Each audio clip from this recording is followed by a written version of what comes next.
Positive atheism Telugu channel ప్రేక్షకులకు స్వాగతం. ఈరోజు మనం గోరా నాస్తికుని జీవితం అనే పుస్తకంలో నుండి గోరా గారి జననం, బాల్యం గురించి తెలుసుకుందాం. గోరా అనేది గోరా గారి అసలు పేరు కాదు. ఆయన పూర్తి పేరు గోపరాజు రామచంద్రరావు. గోపరాజులో గో, రామచంద్రరావులో రా, ఈ రెండు మొదటి అక్షరాలు పొడి అక్షరాల సంతకంగా వాడేవారు. రాను రాను అదే ఆయనకు ప్రచలిత నామమైంది. గోరా కులమతాలకు అతీతుడు కనుక తన పూర్తి పేరులో హిందుత్వ ప్రభావం ఉందని తాను కూడా నూతన సంక్షిప్త నామానికే ఎక్కువ ఇష్టపడేవారు. తర్వాత తన పేరు గోరాగా మార్చుకున్నట్లు గవర్నమెంట్ గెజెట్లో ప్రకటింపచేశారు.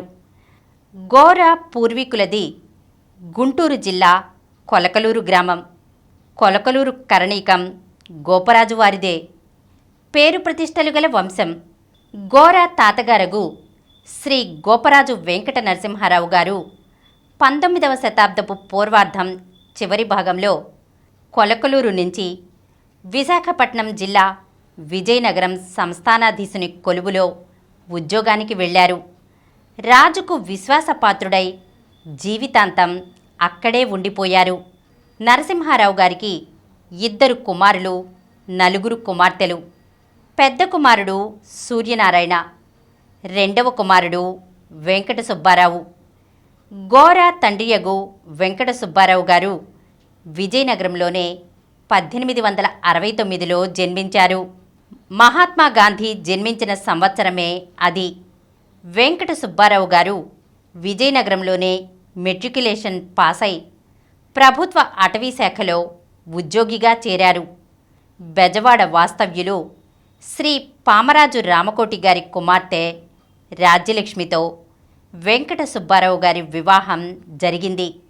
శ్రీ గోపరాజు వెంకట సుబ్బారావు రాజ్యలక్ష్మి గార్ల తృతీయ సంతానం, ద్వితీయ పుత్రుడు మన గోరా.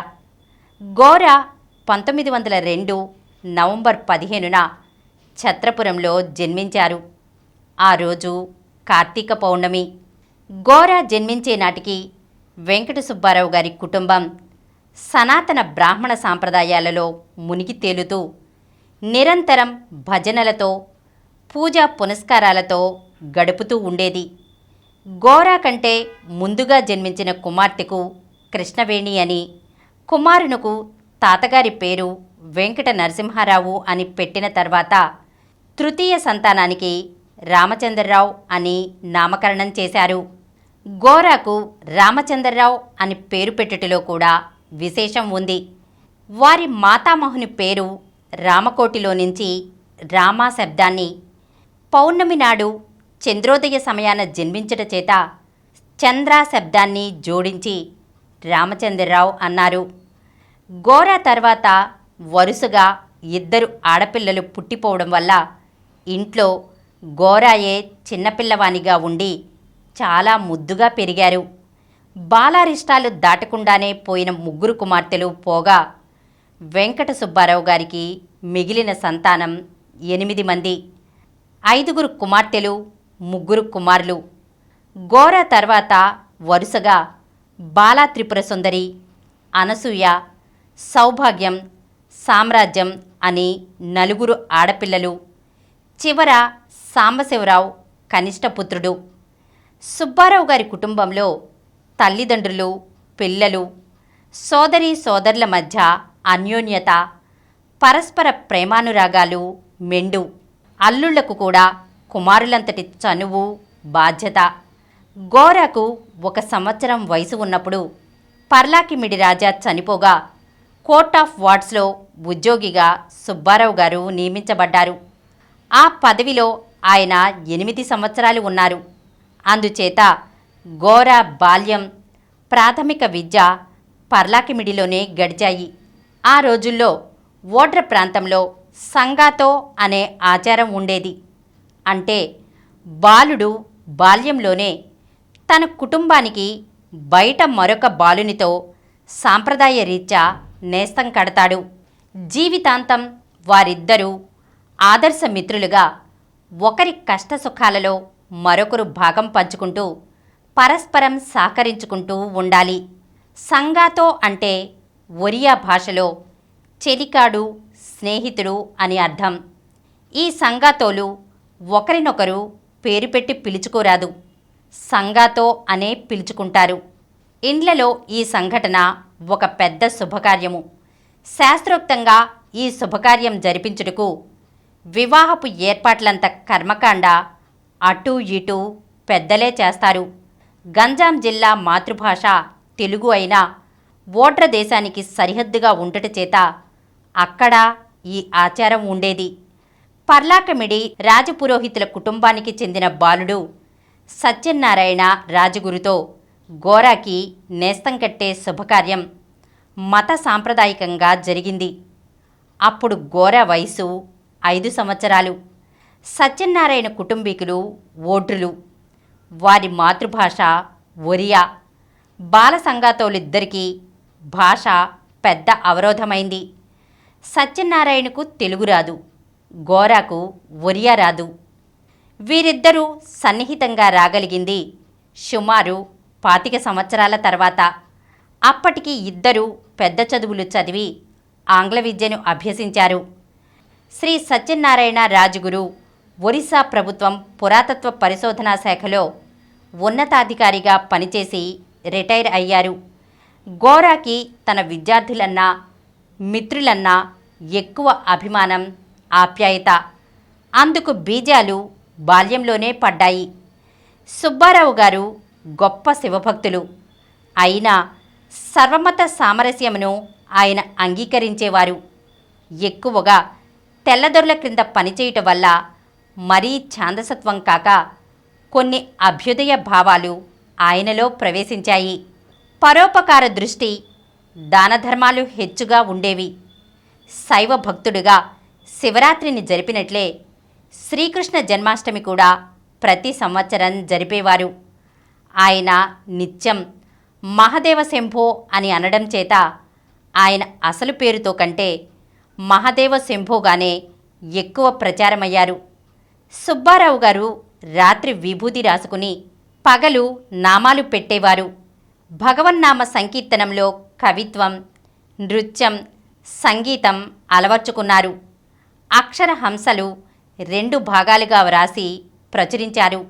ఇవి కాక శ్రీమద్ భాగవతామృతము, శంభో శతకము, సాంబా శతకము మొదలైన కావ్యాలు రచించారు. గోరా వారి అన్నగారగు నరసింహారావు విద్యార్థి దశ దాటే వరకు పూర్తిగా తండ్రి ప్రభావంలోనే ఉండేవారు. సుబ్బారావు గారు తన పిల్లలకు భారత, భాగవత, రామాయణాలు చెప్పేవారు. రోజు తనతో పాటు పిల్లలతో కూడా భగవన్నామ సంకీర్తనం చేయించేవారు. సుబ్బారావు గారు 86 సంవత్సరాలు జీవించారు.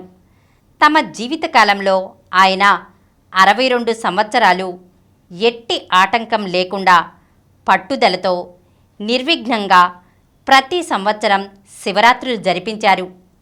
ఎన్ని అడ్డంకులు వచ్చినా శివరాత్రి ఉత్సవానికి షష్ఠిపూర్తి జరిపించుటలో వాటిని ఆయన లెక్క చేయలేదు. తండ్రిలోని ఈ పట్టుదలనే గోరాగారు పుణికిపుచ్చుకున్నారనిపిస్తుంది. 20 సంవత్సరాల వయసు వచ్చే వరకు గోరా ప్రతి శివరాత్రి సమయంలోనూ తండ్రితో పాటు గజ్జెలు కట్టుకుని గెంతుతూ భజనలు చేసేవారు. 1912 పర్లాకమిడిలో కోర్ట్ ఆఫ్ వార్డ్స్ ఎత్తివేసినప్పుడు సుబ్బారావు గారిని కర్నూలు ఫారెస్ట్ ఆఫీస్ హెడ్ క్లర్క్కు బదిలీ చేశారు. పెద్ద పిల్లలను పర్లాకమిడిలోనే ఉంచి చిన్నపిల్లలను తీసుకుని కర్నూలు వెళ్లారు. కానీ తన శిష్యకోటికి దూరం కావడం ఆయనను బాధపెట్టింది. దాంతో అటవీ శాఖలోనే ఉంటే పైకి వెళ్లే అవకాశాలు ఉన్నప్పటికీ అవి అన్నీ వదులుకొని ఒకే చోట స్థిరంగా ఉండటం కొరకు పిల్లల చదువులు చూచుకొనుటకు తిరిగి సర్కారు జిల్లాకు రావాలని తన సర్వీస్ రెవెన్యూ డిపార్ట్మెంటుకు మార్పించుకున్నారు. ఈ విధంగా 1 సంవత్సరం మాత్రమే కర్నూలులో పనిచేసి 1913లో కాకినాడ కలెక్టర్ ఆఫీస్లో హుజూర్ క్యాష్ కీపర్గా బదిలీ అయ్యారు. సుబ్బారావు గారు పదవీ విరమణ చేసే వరకు కాకినాడలోనే ఉన్నారు. కాకినాడ వారికి శాశ్వత నివాసం అయింది. ఈరోజు మనం గోరాగారి జననం, బాల్యం గురించి తెలుసుకున్నాం కదా. వచ్చే ఎపిసోడ్లో గోరాగారి విద్యార్థి జీవితం, వివాహం గురించి తెలుసుకుందాం.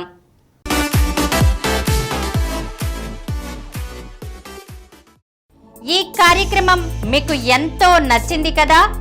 ఇటువంటి మరిన్ని వీడియోల కోసం అనతి కాలంలోనే 20 కోట్ల వ్యూస్కు చేరువలో ఉన్న డాక్టర్ సమరం మల్టీ ఛానల్ నెట్వర్క్ సమర్పించు పాజిటివ్ ఎథియిజం తెలుగు ఛానల్కు సబ్స్క్రైబ్ చేయండి, లైక్ చేయండి, మీ ఫ్రెండ్స్కి షేర్ చేయండి.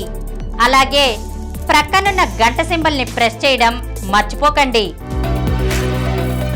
Please download Samaram multi-channel app and watch your favorite channels from your mobile.